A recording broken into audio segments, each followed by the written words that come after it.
Hi, and welcome to the Main Idea podcast. I'm Jen David Lang, and my passion is in helping school leaders learn. I read lots of education and leadership books, and I save you time by sharing only the most compelling and impactful books with you. I'm always happy to chat with our guest today, Kim Marshall, a man who needs no introduction to educational leaders. I've known and worked with Kim for about 15 years now, I think, Kim. And I still learn something and walk away smiling every time I talk to Kim. And I'm sure anyone who has met Kim feels the same way. If you don't know Kim, he's been in the field of education, I want to say, for over 50 years. Yes. He started as a teacher, then a district leader, then a principal in the Boston area. He's done everything, of course, written books. He's the guru of mini observations.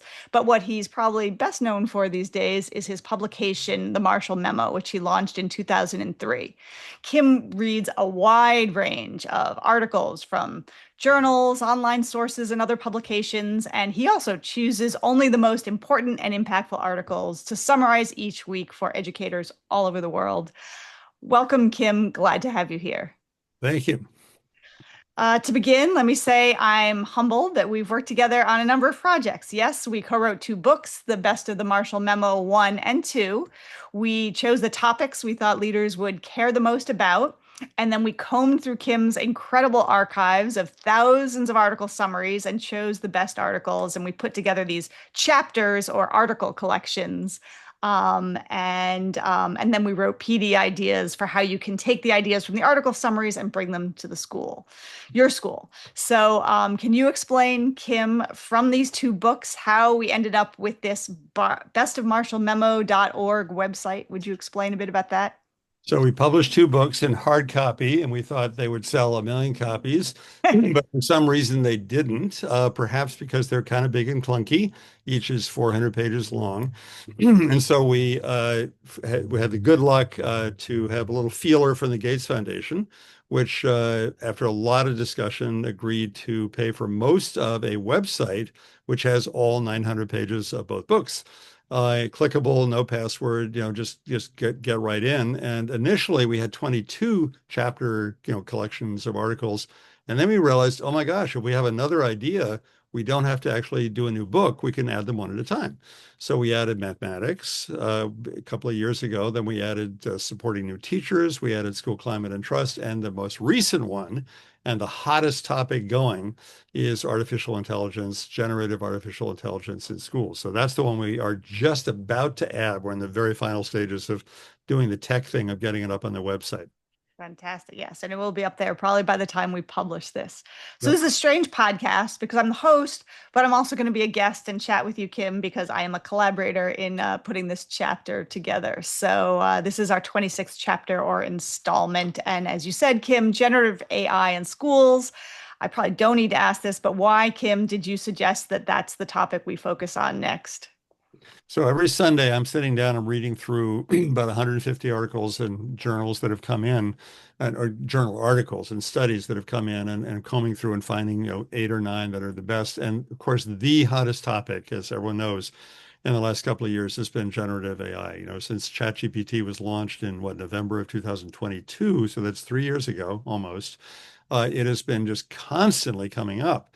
And I've tried not to overdo it in the Marshall Memo, but there's been, in every issue, pretty much every issue in the last 2 years, there's been something about AI.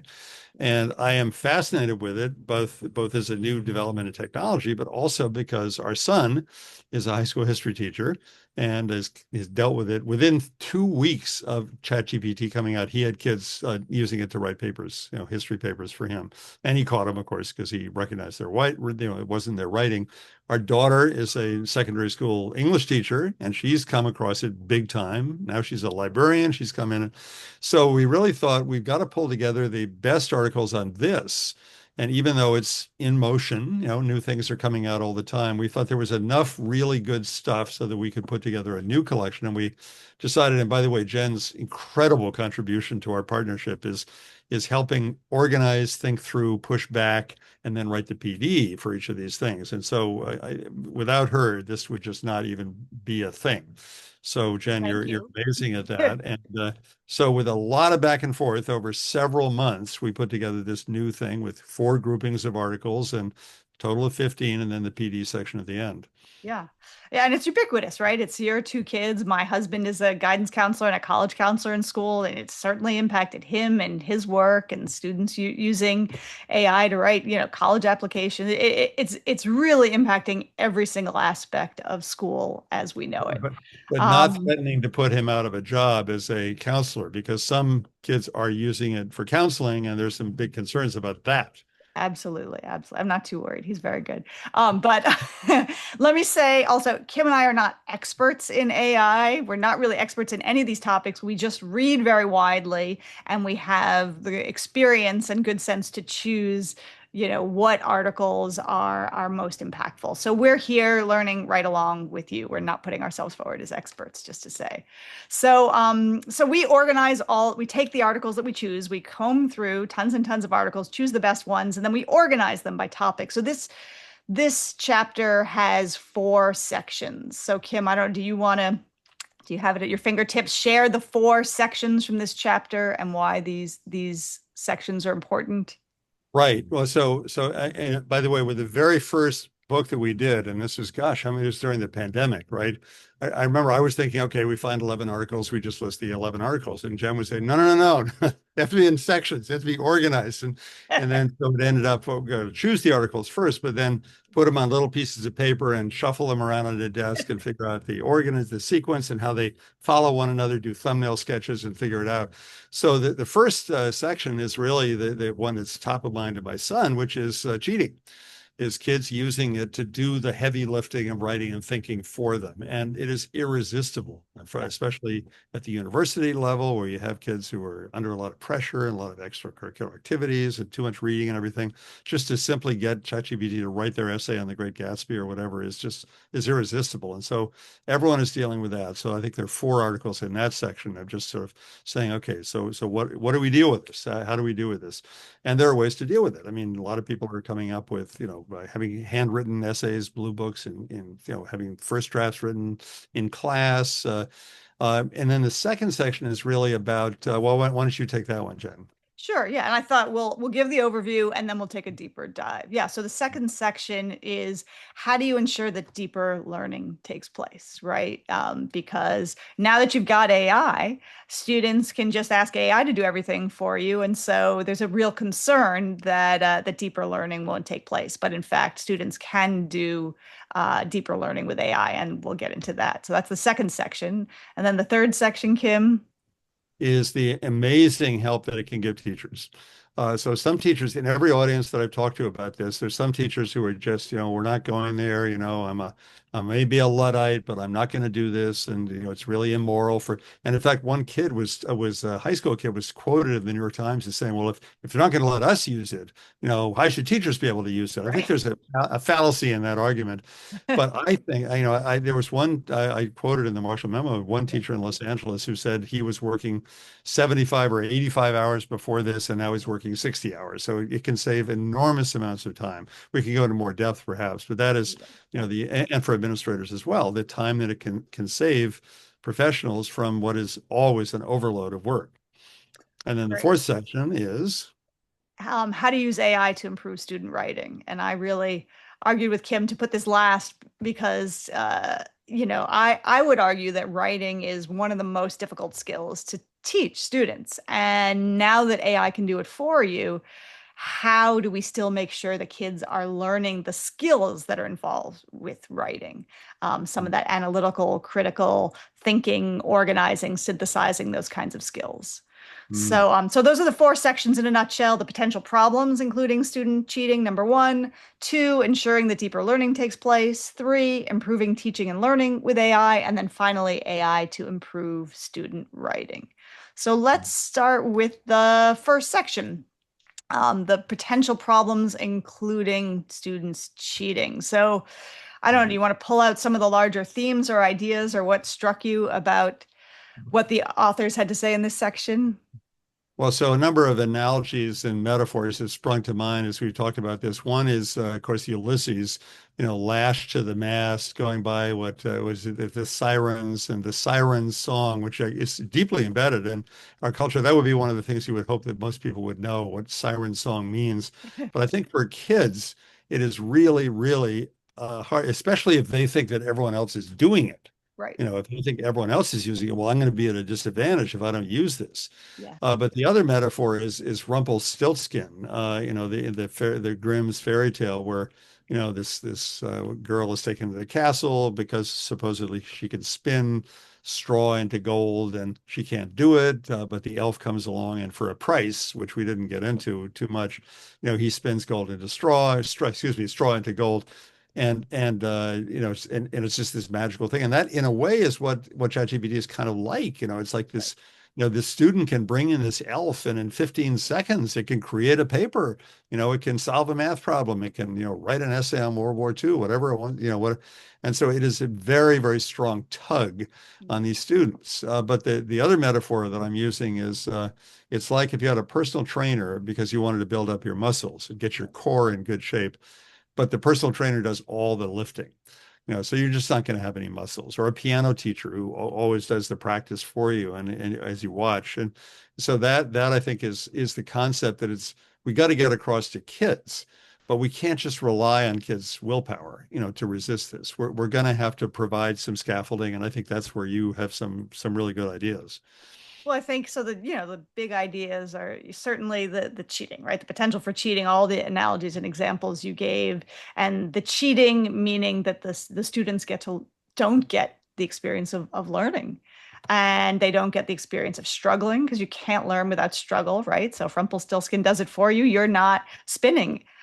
So certainly that was a big theme in these articles in this section. And as everyone knows, AI is not always reliable, right? So it's still hallucinating, it's still spitting out information that's incorrect or information that's biased. So there are many potential problems, and we wanted to make sure to start with those problems. And by the Um, way, there is the pushback, of course, people saying, well, when they go out into the work world, they can use it there. So do they really need to know how to write an essay on, whatever? Right, right. Yeah, so there's a lot of issues. I particularly like the Tony Frontier piece. And he said, part of all of this pressure for students to cheat comes from us in schools, that we put so much emphasis on grades, the product, that we're not focusing enough on the process, the learning, so that maybe we can start by focusing a little more on the learning and the process. So that's a start. That's the first section. The second section is ensuring that deeper learning takes place, right? So, given all these problems, what you're talking about, what is some of the authors saying about how we ensure deeper learning takes place? Well, this is the pushback on the pushback. The pushback saying, well, they can use it in the real world. But in the real world, they're going to be in a meeting where they have to actually stand and deliver without looking at their device, where they have to actually know this stuff. And so that's the whole, deeper learning is maybe a bit of a cliche, but they have to be able to. And the idea of mental sweat, the idea of desirable difficulty, there has to be some friction. And I think that it takes years to learn how to write, to really put your thoughts together and so forth. And so the thing is, how can you orchestrate learning? And in our son's case, I mean, he's going to have kids do a lot of writing and thinking writing class, and paper and pencil or pen and paper, that there's going to have to, because it is so tempting for them to do it outside of class. Now, the pushback on the pushback on the pushback there is it's very difficult to really craft an essay in the 45-minute or even a 60-minute class. And so how do you do that? And how do you get into kids' heads and help them understand that there is a short-term sugar high, perhaps another metaphor from, getting this to do it for you. But in the end, you're going to be malnourished. You're going to not have muscles. You're not going to be able to play the piano piece, whatever it is, in a real situation. And so another idea is oral exams, doing a lot of, actual interviewing kids, conferencing with them. So there's several articles in this section that have really sort of good constructive ideas. It also is picked up again in the last section, the writing section, of how teachers, one in Kansas, one over here, have really figured out, okay, so maybe they do the first draft by themselves and, either on a laptop or a pen and paper, and then feed it into ChatGPT with very specific instructions. And then instead of the teacher taking home, as my daughter used to do, 135 essays to grade, and it takes, a week to do that and, a lot of sweat and tears, having within 30 seconds getting Mhm. detailed critique on every student in this 25 student class, getting detailed critique, and then working on the second draft. And then, so I think the potential here, of using this strategically and effectively, I think you can have the best of both worlds. You can have the kids really learn the skills of writing and thinking and organizing, but also developing them perhaps more rapidly Yeah. and also understanding how to use this as a tool in their future lives. Yeah, I think it's a best of both worlds. You talked a little bit about the deeper learning in this chapter, and then also about the writing. So we can combine the two and talk about both of them. And I think you're right. There are a lot of ideas, like your son has, about starting the writing in class. In the final section we have about the writing, a big theme is that teachers need to go beyond the desire just to block or prohibit AI, right? Like, oh, all we need is a better AI detection tool, right? That will solve all our problems. When really the AI detection tools aren't that great. And as you mentioned, Kim, students are going to be using AI with their writing in whatever job they have in however many years, whether it's next Mhm. year or it's 5 or 10 years whenever kids graduate and get a job. So if the focus is not on blocking or prohibiting AI, what are some of the alternatives? So like your son said, some type of process. One of the authors talked about steps where you do a first draft in the class and you actually write, and then you use AI for feedback. So think about, some of the authors write about writing workshop, right? And typically in the writing workshop, the teacher can only conference with one teacher at a time. So imagine every student writing a draft in class, whatever, pen and paper or, laptop, and then using AI to get feedback for all 20, 30, however many kids in your class at the same time. And sure, the teacher will continue to conference individually, but now all the students can get feedback when it used to take what? A day, 2 days, a week. I had those stacks of 130 papers on my desk too. And you cannot. And so you start assigning less. So now actually students could learn more because you could assign more because you can give them more feedback. Mhm. You can also change the requirements, like Tony Frontier said, to focus more on the learning and the interaction. So maybe students turn in a transcript of their interaction with the AI as part of the proof of their learning in the way that previously maybe they turned in, a bibliography or a list of the sources they use. Mhm. Maybe teachers will rely more on portfolio or oral presentations, right? Where we need students to be able to defend and explain, okay, you used AI, but now how about just you? What have you retained? What have you absorbed? What have you synthesized in front of an audience? Could you put that together in a portfolio or a Mhm. presentation? So Yeah. there are a lot of really good ideas, but it's not easy, right? Teachers have their curricula that they've used for maybe a long time. And so it is going to involve some big rewriting. You were saying, Kim, that your son has had to rewrite a lot of the curriculum that he uses. Mm. I mean, one thing is a lot of kids are not so good at handwriting because some schools have given up on teaching handwriting in second and third grade, and kids are dependent on a computer keyboard. But it is possible within a school to wall off the outside world from a laptop. And so kids who were facile on a computer could actually do, again, a first draft in class, but isolated from ChatGPT from the others. And we don't want to talk too much about one specific thing because there's a sense that Claude may be better at some things and others. But these are remarkable tools. So I have a friend who's really pushing back hard about this, about the politics of it, about the fact that and this is not in the chapter, but the fact that there's no regulation. The Trump administration has said, we're not going to regulate this, and so it is kind of the Wild West. And there's a lot of stuff, the counseling that we mentioned earlier, kids getting suicide counseling and bad suicide counseling online and so forth. But my response to my friend who made this argument, who's just totally, let's not do this at all, is the horse is out of the barn. Like every high school kid, every college kid, like 99%, they're already using Yeah. it. So Yeah. it's not, and the detection stuff is not going to work. Like, Yeah. it's an arms race, and the kids are always going to be one step ahead of us. So one of the big messages in the section is really get past the whole, the detection and catching them cheating. Right. And Frontier, again, Frontier is obviously our favorite author because we mentioned him a couple of times here. He says, the dynamic of cheating is we want to find out if you really did this. Right. And he says, switch that to integrity. Like, does this work really represent what you know and the skills that you have? And so that's what you want to find out, not through a cop, criminal kind of thing, but through an honest, ongoing dialogue with kids about their work. And so they really are developing those muscles. So they really, are as well educated or perhaps even better educated, at the end of high school. No, and it's honestly, perhaps it's an opportunity to rethink how we do education because historically, before AI, students cheated. We put so much pressure on them, right, to get the grades, to get into college, the next step, that, there were students who had, were borrowing their sister's essay, right, or paying someone to write. We had cheating long before AI. So So, yeah. when I was in sixth grade, I had put off and put off and put off and put off an essay on Russia that I had to write for Monday morning. And I went to bed and set my alarm clock really, really early to get up. And I got up and went to my desk, and my father had written out an entire outline about Russia. And all I had to do was basically copy. Now that I guess that's cheating too. Sure. Wonderful father, Right. but he enabled me there. I should have Right. gotten a D.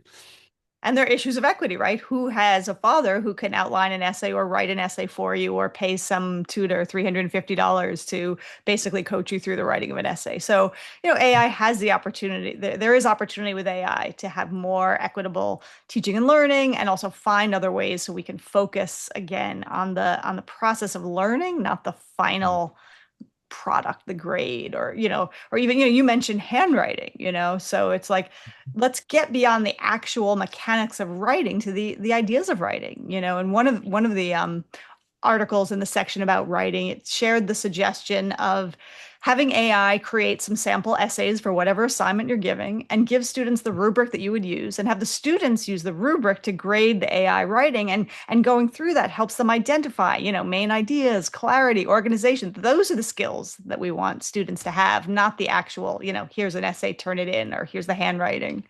Right. Um, By the way, it was very helpful that my father was in the CIA, so he was. I did not know that. Okay, that's another podcast. He knew all about Russia. Yeah. Yeah, Okay, that so is a great one. Yeah, so we hit, sort of deeper learning, which is in the second section and the writing section. The third section is about, using AI to improve teaching and learning. And it's got a lot of, practical tips for ways that we can, this is sort of the fun stuff to save time. And it's really, to me, this section was really about engagement. mm. Um, Well, this idea that that's somehow for a teacher to be cheating, yeah. I think is really one we have to address. And I suppose it is possible that if AI was doing all the teachers' work, that they would get lazy and their brains would atrophy and they would be less good. But I think it's going to have exactly the opposite effect. So I work very closely with Jay McTighe, the Understanding by Design guy, and he is very excited about the potential of ChatGPT because again, and the other bots, because he's found that the Achilles heel of understanding by design, backwards design, has always been that it takes a long time for a teacher team to develop a really good backwards design unit with all the components. And ChatGPT, I know I did this with a group of teachers in New York City, can very rapidly. And you can customize it. I want three essential questions to this unit on the Holocaust geared to 11th graders who have already read Elie Wiesel's book, but who know about this and who can actually then, and it can generate those, and then you can critique them and push back and so forth. So it's a very powerful tool for teachers. Yeah, there are so many tools, and like I said, I do think that's sort of the fun part, right? Are the things that teachers can use. One of the articles lists several tools like Hello History, or tools where you can make historical figures come to life, right? So imagine a student talking to a historical figure who's no longer with us or interacting with them. Um, how infuriating is it in learning a foreign language where only one student at a time can speak in class, and instead they could have lots of conversations with different chat bots. Mm. So there are so many tools and so much potential to improve teaching, but really improving engagement. And one of the articles has 5 questions to help you evaluate different AI tools so that we're not just using them because we can use them, but because they actually further education. So, like, does this AI tool allow you to differentiate? Does it help build relationships? Does it improve student interest? Does it improve the data that you get in real time about your students? So, there's some really good questions because I know there's a tendency in the same way before the world of the internet or AI, some of us were guilty, certainly I was, of sometimes planning lessons because an activity was exciting or sexy, right? Oh, this is the activity, but wait a minute, what's the goal? What are you trying to achieve? So, in the same way, we should be asking those questions about AI tools. So, there's one article that actually gives you a framework of 5 questions you can ask for that. Mm, mm. That I think is a real gold mine, especially for teachers who are burned out on correcting, who are burned out on lesson planning, who just can't get the time to do these things. They have to have 3 preps, in a high school day or something like that. It's very, very difficult. And taking advantage of all those things, and administrators helping teachers out as well. Yeah. Well, there's a lot here. We're going to upload this to the website so you can have access to all of these articles and more. And I just like to end with the ones, maybe one main idea of the chapter, one high leverage action that leaders can take, and one resource to learn more about this topic. So it could be you or me, or you want to pull. What do you think is a main idea of this article collection? Well, I think the biggest concern is kids getting lazy, kids not developing the mental muscles necessary to be successful in college and in any kind of work life in the real world, whatever kind of work it is, doesn't have to be white collar work. I think, but at the same time, the flip side of that, of the real way that this can take things deeper, and really, I think just lead to kind of a flourishing of intellectual curiosity and so forth. And my biggest concern is the Matthew effect, is the rich getting richer and the poor getting poorer. The kids who have access to perhaps the best support and counseling and butt kicking and everything on this, they surge ahead, and the others are just sort of, not as, classes of 35 in a school where they just have given up on this, and they're just not, letting the kids get lazy with this, and they're just giving up, which some people have done. They've just sort of given up on this thing. So the cynicism that could come out of this, and then the class division could be even worse than it is now. So that is, I think, a major concern over the next 4 or 5 years. I would concur with that as a main idea, certainly for this section. How about a high leverage action for leaders? Anything that stands out for you, or you want me to go first? Now, why don't you go ahead? Sure. To me, I think it's connected to what you were just saying about, giving up. I think don't wait until you as the leader are fully comfortable with AI. I think a high leverage action is, play around with it, talk to the teachers or the administrators in your school who are already using it regularly. Say, hey, can I be a fly on the wall and see how you're using it? Will you show me?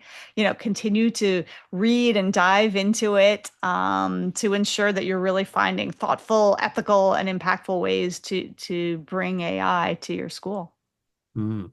And I think there's I mentioned it earlier, in every group there are people who are really just sort of they're just not going to do it, and they really need to sort of wade in and try it out. I mean, it can write a poem about your family in iambic pentameter. It can tell kind of lame jokes. It can come up with the 12 most important events in World War II, just like that, and then you bring your critical faculties to it. But it is a remarkable. I mean, it really is. The Rumpelstiltskin. It is really sort of spinning straw into gold. It can do amazing things, and I think people really, and administrators can encourage people right at the beginning of the year. Here we are at the beginning of the year to just dive into this and use it to save burnout, to save work, and to bring the best ideas to kids and really push them and get them thinking more deeply. So I think it has the great potential to enhance teaching and learning.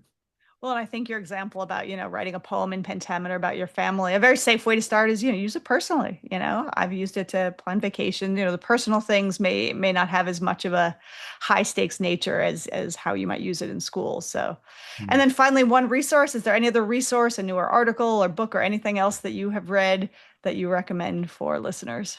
So I think Tony Frontier's book, which is Intentional AI, have I got the title Yep. right? Yeah. Yeah. Yeah, Mhm. yeah, which you're going to do, right? Of the main idea. Yes, I'll bring it in the main idea. Yep. Okay, so that, for my money, that is the best book. And we did a summary of an article by him that has much of the best stuff from the book. Yes. But I think that book is a terrific resource. And then at the other end of the spectrum, let's go low tech, like building thinking classrooms, kids standing up at whiteboards, working, on problems over 30 minutes in a classroom. And I've seen some of these classrooms and I'm amazed by them. So let's not get entirely seduced by, the highest tech that's going on, but also go to the other extreme with low tech. The goal here is getting kids exerting, putting on mental sweat, desirable difficulty, just real cognitive challenges, so that we don't allow this technology to make us lazy. Well, two of the articles talk about really emphasizing and teaching in schools those skills that are uniquely human, right? David Brooks talks about that. So, in the building thinking classroom, students are working in groups. So, you certainly need the interpersonal skills, the presentation skills, those things that are uniquely human. So, certainly to focus on that. If you're going to suggest two resources, I'll suggest two as well. One, for an overview, I really like Ethan Mollick's book, Co-Intelligence, Living and Working with AI. He wrote this, I don't know, now it's probably a few years ago, and yet it's still one of the best sort of overarching introductions to the topic. And I think it'll move you and provide a good foundation. And Mm. then I recently read Catlin Tucker and Katie Novak's book, Elevating Educational Design with AI. And it's brilliant. They took like what's the best of what we know about planning effective instruction. So all the work you've done on understanding by design, plus UDL, social emotional learning, taking everything we know about crafting good lessons and units, and then how we can bring AI into that to make it more streamlined and effective. And even if you don't have any time, if you read, I think it's the introduction where they take a single lesson, they ask ChatGPT to create a lesson, on, I don't remember what it was, a third grade math standard, and it spits out a lesson. And then they go through about 5 iterations of 5 different prompts to fine tune it. And it's brilliant because of their skills as educators together with the brilliance of ChatGPT. So, all right. Well, there you've got it. Thanks again. This is the Main Idea podcast. I appreciate you, Kim. Thanks for being here. You want to mention the website one more time or where else Yeah, people so can find at marshallmemo.org, no password necessary, just dive right in. And when you get to this section, generative AI in schools, there is a recording. So the whole thing is recorded so you can listen to it while you're doing other things. But we really hope it will be helpful and help accelerate the process. And if you see any new articles that come out that we don't have in there, we actually have the ability to put them in there, or maybe to vote one off the island and put a new one in. So we're gonna keep this current, but I hope it will be helpful to you and your colleagues. Thank you. Thanks again, Kim. Always a pleasure to talk to you. I appreciate your time. You too.